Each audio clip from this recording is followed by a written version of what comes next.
Assalamualaikum warahmatullahi wabarakatuh. Jumpa lagi dengan saya Bu Dewi dalam mata pelajaran PAI. Materi kita kali ini adalah rukhsah. Apa itu rukhsah dan bagaimana hukum rukhsah dalam agama Islam akan kita bahas selanjutnya. Baik, rukhsah adalah kemudahan dari Allah Subhanahu wa taala dalam beribadah kepadanya. Rukhsah secara bahasa artinya adalah keringanan atau kelonggaran. Sedangkan secara istilah, rukhsah adalah perubahan hukum dari hukum asalnya karena sebab tertentu dengan tujuan untuk memberikan kemudahan dan keringanan. Hukum rukhsah itu diperbolehkan karena kebutuhan atau keterpaksaan.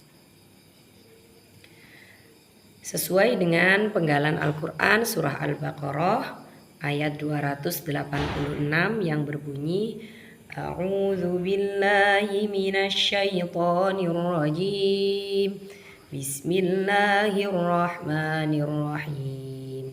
La yukallifullahu nafsan illa wus'aha laha ma kasabat wa 'alaiha maktasabat. Al-ayah, yang artinya Allah tidak membebani seseorang melainkan sesuai dengan kesanggupannya.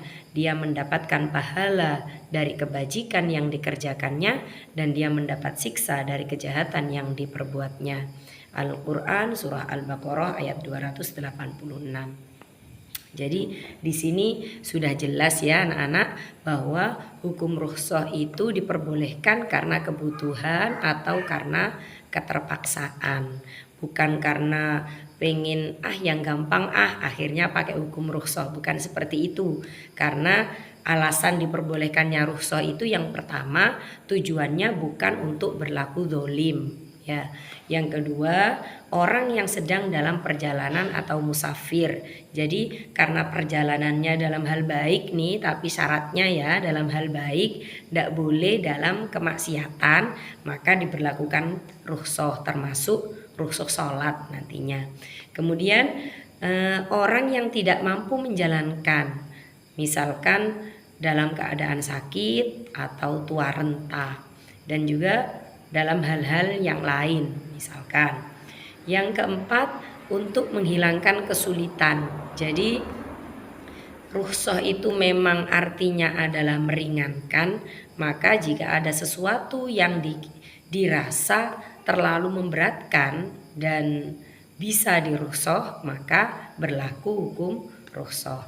Rukhsah itu ada dua. Yang pertama, rukhsah yang mengandung istihsan atau kebaikan, dan yang kedua rukhsah yang menggugurkan azimah. Nah, rukhsah itu ada dalam apa saja? Contohnya ada dalam sholat, yaitu untuk musafir, orang-orang yang dalam perjalanan bisa dirukhsah sholatnya.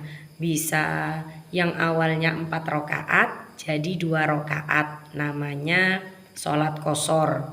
Yang awalnya sholatnya 2 waktu bisa dijadikan dalam 1 waktu untuk meringkas waktu perjalanannya, tapi asalkan perjalanannya tidak dalam keadaan maksiat.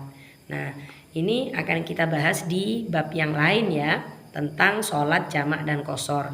Kemudian ada lagi rukhsah dalam berpuasa, yaitu keringanan untuk orang-orang yang sedang sakit. Jadi misalkan nanti kalau buat puasa dia nggak bisa minum obat nih, padahal obatnya harus terus menerus dikonsumsi untuk meringankan sakitnya. Nanti kalau nggak minum obat malah jadi sakitnya tambah parah misalkan.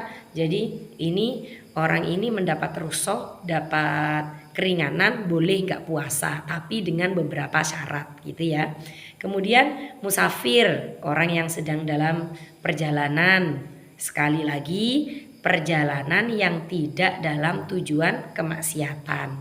Yang ketiga, orang yang sedang haid dan nifas, ini tidak puasa, tapi nantinya harus mengganti puasanya.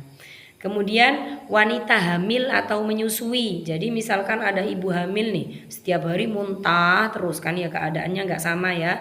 Maka bisa ada rukhsah bagi ibu hamil atau ibu menyusui agar tidak puasa, tapi dengan beberapa syarat dan ketentuan yang berlaku dalam ajaran agama Islam. Yang kemudian orang yang mendapatkan rukhsah untuk berpuasa itu adalah orang yang tua renta. Bisa jadi orangnya karena pikun, bisa jadi karena sangat tua sekali jadi nggak kuat berpuasa, itu bisa mendapatkan rukhsah. Yang selanjutnya rukhsah zakat, ada juga rukhsah dalam haji. Nah gitu ya. Jadi dalam ibadah Islam itu tidak melulu harus dilakukan harus gini, nggak gitu.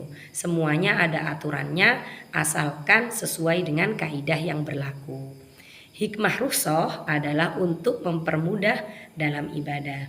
Baik anak-anak, cukup pelajaran PAI kali ini. Semoga kita bertemu kembali dalam keadaan sehat walafiat. Semoga pelajaran hari ini menjadi ilmu yang bermanfaat. Mari kita tutup dengan membaca hamdalah bersama-sama. Alhamdulillahirabbil alamin. Wassalamualaikum warahmatullahi wabarakatuh.